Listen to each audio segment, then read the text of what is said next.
By creation, God created everything in terms of positive and negative. He created male and female. Female attributes help young people to adopt specific sets characteristics of love, empathy, companion, care,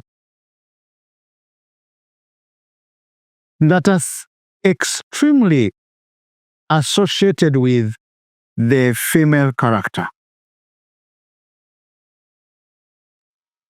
Male attributes are always associated with authority, leadership, daring, courage, that are associated with the male character.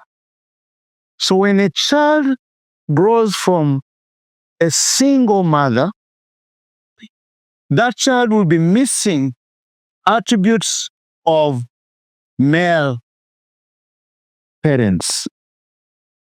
When a child grows from a single father, that child will miss out attributes of the female parent. Children growing from single parents have sets of character attributes that are missing in them. At times, they'll always be violent, they'll always be selfish, and they'll always have uncalled for emotional outburst.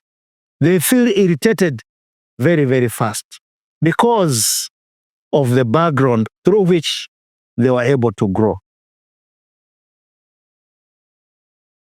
This has a bearing on the moral fabric of a community. Many people keep complaining, Uganda people are corrupt, people are corrupt. Why shouldn't they be corrupt when the family institution has been destroyed? Where would they learn from the right values when parents have not done their role in terms of parenting? Parenting does not only help the family, but it also helps society. Remember, all of us, even when we come from families, we still become part of society. Those who are stealing the money in public offices, have we imported them into this country?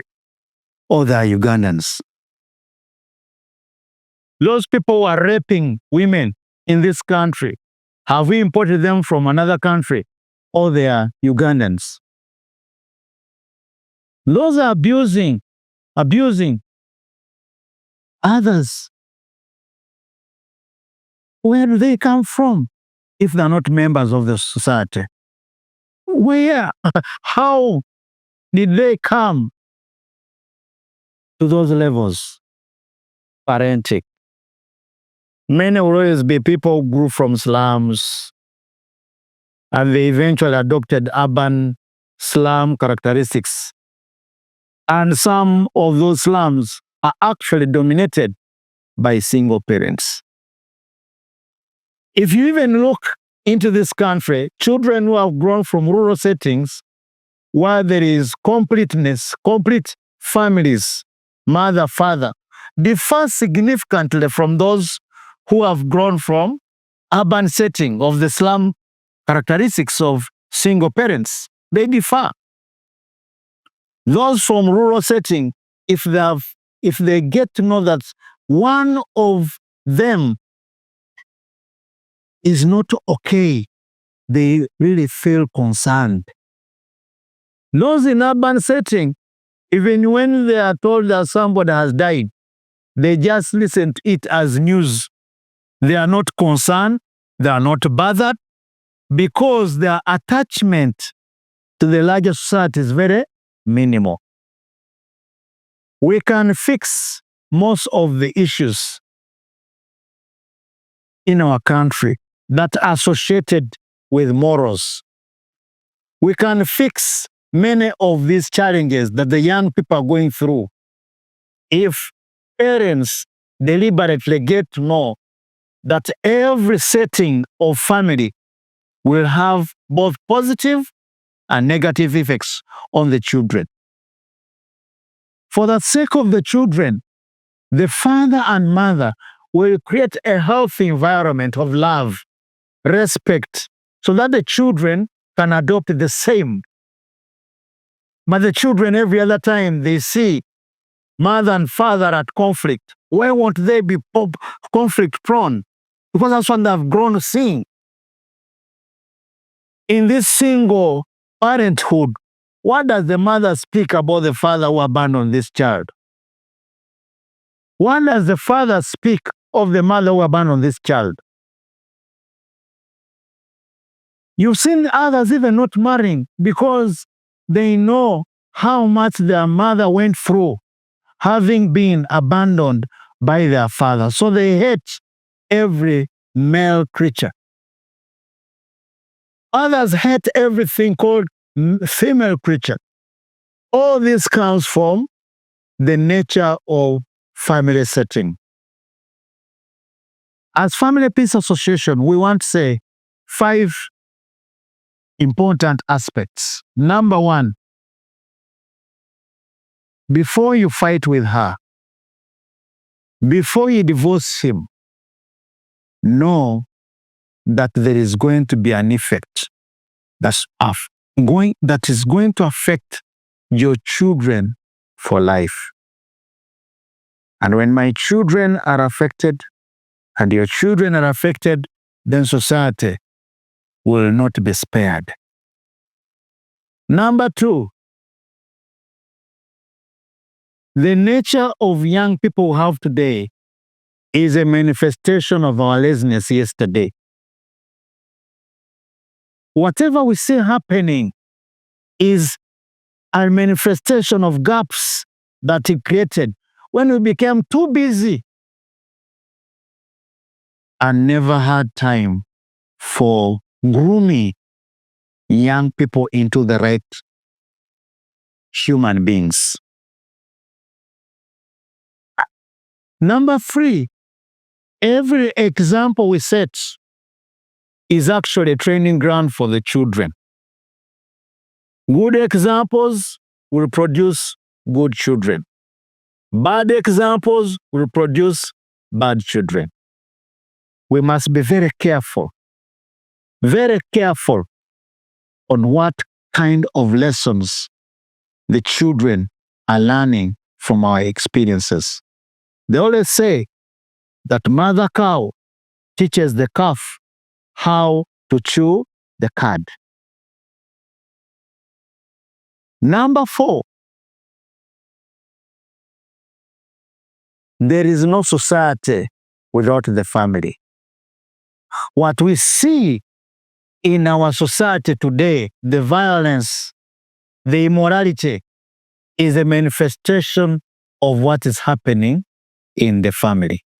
It means in the family, there is immorality, there is violence, and that's what we now see manifested in the public domain of what we call society.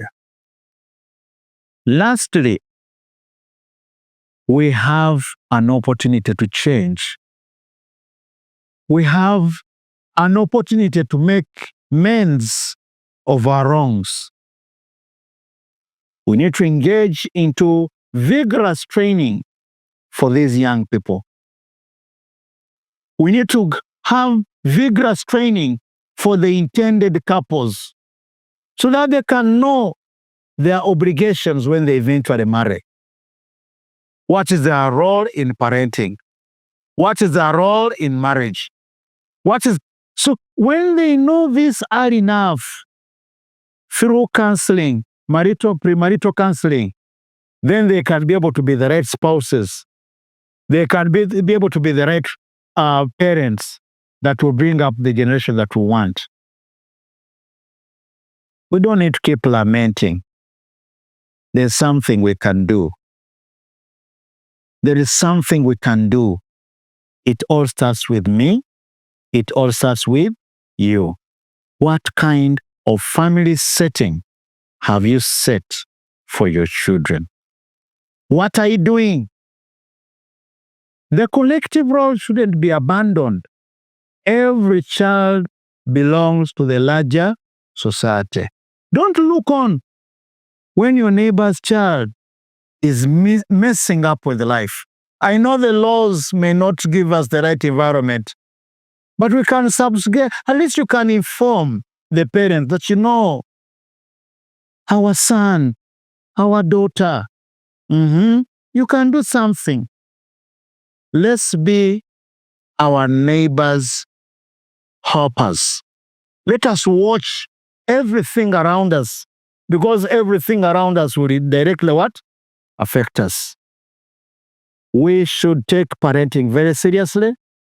We should take marriage very seriously, because those are the tools that will shape the quality of children, the quality of society, the quality of the nation. I want to thank you for listening.